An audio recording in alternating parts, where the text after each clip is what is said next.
It's the leading cause of cancer deaths in younger people. So we're discussing early age onset colorectal cancer. Our guest is Dr. David Blumberg. He's a colorectal and general surgeon at the medical group at Montefiore St. Luke's Cornwall and the Cancer Center. This is Doc Talk, presented by Montefiore St. Luke's Cornwall. Thanks so much for joining us. I'm Joey Waller. Hi, doctor. Welcome. Hi, how are you? I'm good. Yourself? I'm doing well. Thank you, Josh. Excellent. We appreciate the time, doctor. So first, when we say early age onset colorectal cancer, what age do we mean? So we're talking about people younger than the age of 50. And we're seeing an alarming trend in that more and more patients under the age of 50 are getting colorectal cancer. Alarmingly, survival appears to be worse in this age group. Why is that? Is that known? Yeah, it appears that patients are presenting at a later stage. It's part and parcel that screening is generally not recommended in this group, and oftentimes warning signs are dismissed. So what are those warning signs? So there are 5 typical warning signs that should never be ignored, even in the young patient. And those include rectal bleeding, anemia, a change in bowel habits, abdominal pain or cramps, and weight loss. Oftentimes, rectal bleeding is assumed to be hemorrhoids in this group. It should never be assumed. Anemia is often written off, particularly in the young female who is having heavy menstrual periods. But if it's persistent, you need to see a doctor. If there's a change in bowel habits, sometimes it's felt to be due to a change in diet or seasonal changes. But we shouldn't assume that. And abdominal pain or weight loss that is prolonged or unexplained needs to be investigated. But it is possible that someone could have no symptoms at all, correct? That's correct. And that's one of the things that makes this tricky, isn't it? That makes it tricky, and that's why, we try to screen patients. The screening has moved from the age 50 to now age 45 from the American Cancer Society. Before we talk about screening and colonoscopy, et cetera, can you give people an idea, doctor, of just how much of a difference early detection can make here in terms of diagnosis, as opposed to catching colorectal cancer in later stages when it could be life-threatening, to say the least, right? And that's a great point, Joey. So if we catch it early via screening, it saves lives. And that has been shown in the general population in the past. Because typically, am I right, Doc, if someone has later stage colorectal cancer, it's usually because they're long overdue for a colonoscopy and perhaps have never had one, period, yes? That's true. Many patients are not either getting a colonoscopy or other alternative tests that we certainly can talk about and that we offer here at the Cancer Center. So timely screening is therefore crucial, and the gold standard there is a colonoscopy. So when should those start for most patients, and who's at high risk where they may need more frequent screenings? And you mentioned a moment ago, the minimum suggested age has changed in recent years. Yes, exactly. So the minimum age has now been moved to age 45. And as you point out, there are high-risk individuals. And those high-risk individuals are those who have a family history of polyps, or a family history of a colorectal cancer. Those patients who have families or personal history of inflammatory bowel disease, or some genetic syndromes that we see in the community as well. So if you're the average person that's not high risk, let's say you've gone for your first colonoscopy, when typically would you be due for another? And then when might you be due sooner than that if you are considered high risk? Right. So for the average risk patient, the guidelines are generally, if the colonoscopy is negative, we do 7 to 10 years from that colonoscopy. And then for the average risk patient who then gets diagnosed with polyps, depending upon the size of the polyps, depending upon how many there are, and depending upon how aggressive the polyp is, in other words, was there precancer in that polyp, will then determine their frequency. And the guidelines vary based on those factors. Gotcha. So colonoscopy, something I've had done multiple times, it gets a bad rap, doesn't it, Doc? Because people fear it. They might be embarrassed to get one the first time around, but it's really nothing, isn't it? All of the colonoscopies we do under sedation. It's a very safe procedure, but yet there are a number of people that are squeamish about the procedure because it is certainly an invasive procedure, and that's why alternatives have been developed for those patients. And we'll talk about that in just a moment. But first, give people an idea of what a colonoscopy involves in terms of the prep and the procedure itself, because I know personally, and I think I speak for most, the prep is more challenging for the patient than the procedure, isn't it? Right. So there are a number of more gentle preps. There are a variety of preps. It's done, a patient needs to take the day off from work the day before because obviously you're going to be going to the bathroom quite often. So it's to purge the colon of all the stool so we can visualize the colon well. The prep takes about a day. And then the next day, the patient will come into the endoscopy suite. We'll see our anesthesiologist or nurse anesthetist. Will undergo conscious sedation. And the procedure usually lasts 30 minutes, in which a flexible tube with a video scope, a video monitor, is used to visualize the inside of the colon. And what we're looking for is either early cancers or pre-cancers, which we call polyps, so that we can remove them before they cause a problem.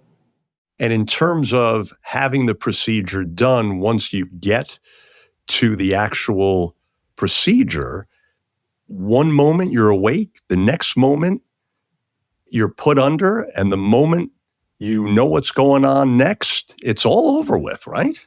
It does seem that way. Having been a patient myself, I'm over the age of 45, certainly, and I've had several colonoscopies. So I can speak not just as a doctor, but I can also speak from the patient experience point of view. And I can tell you that I didn't feel anything. I woke up in recovery, just as you said, and it was over. So it was very quick, and I was happy that I had my colonoscopy and everything was good. You touched on it, but just to elaborate a little bit, please. You mentioned a colonoscopy can reveal less serious things like a precancerous polyp. And so this isn't just to detect cancer. It can ward off some other things too, right?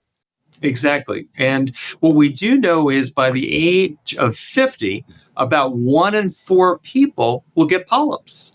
And so it is such a common problem that you really need to either get that colonoscopy or have an alternative to the colonoscopy to make sure you don't have polyps.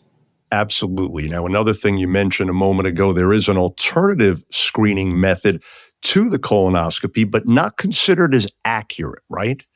Correct.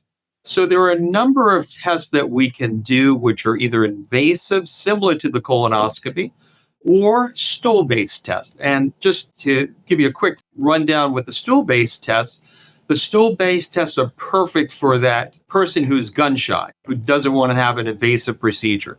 And what we're trying to detect is either microscopic blood or cancer cells in the stool.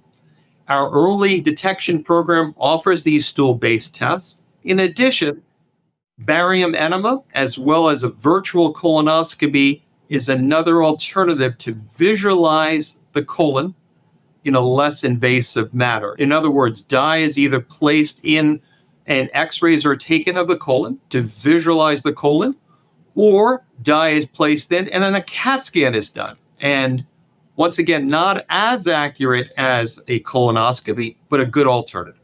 And then getting back to colonoscopies for just a moment, a colonoscopy can also reveal other conditions that are present, right? Like colitis and some others, true? Absolutely. So on a colonoscopy, we can see Crohn's disease, we can see colitis, we can see diverticulitis, we can see strictures of the colon, which are narrowings in the colon. You know, it is the gold standard because we're actually visualizing with our eyes the entire 6 feet of length of colon. Yeah, we should make sure that registers with those joining us. Think about it, folks. 6 feet that are kind of folded up in there. That's a lot of colon where there can be an issue, right? But just remember, you'll be sedated. You won't feel that 6 feet. Yes, a good thing to keep in mind. Now, if someone is diagnosed with colorectal cancer, what surgical services do you offer? So we offer the full complement of services, including our cancer center, where we have medical oncologists, radiation oncologists, as well as immunotherapy. So for those patients who have colon cancer, surgery is the mainstay of treatment. So we just take out the colon where the cancer is, as well as the lymph nodes. And what we offer is specialty in minimally invasive surgery, which is either laparoscopically done or robotically done. And that basically allows us to perform the surgery with very small incisions. By doing this with small incisions, it's a quick recovery for the patient, and it does not compromise the results. If it's a rectal cancer, what we have to be concerned about, and especially in the young patient, because 1/3 of those cancers in the young patient are actually in the rectum. So the overriding concern is not just cure, but do you need a bag? Do you need a colostomy? And with the combination of radiation, chemotherapy, and sometimes immunotherapy, sometimes you don't even need surgery.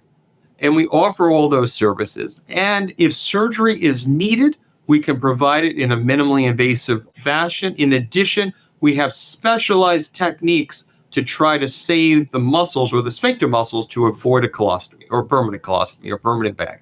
And obviously, that's something that many people have utmost in their minds in terms of results. Finally here, Doc, in summary, all of the above that you just mentioned, again, to reiterate, much, much less of a chance that any of that has to happen if you go for regular screening. So what would you say to those joining us in conclusion here? Someone that may be putting this off, that may be thinking, I feel fine, leave it alone.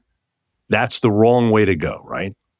Yeah, so it's very important, once again, to not discount any of those 5 key warning signs. And sometimes physicians will discount that also, because we see a young, healthy, vibrant person who's having a little bit of rectal bleeding. So you say, oh, it's just hemorrhoids. But if you're having rectal bleeding, if you're having anemia, if you have a change in bowel habits, if you have any constipation, or if you have abdominal pain or weight loss, see someone like myself, get checked out, get the colonoscopy, avoid a cancer.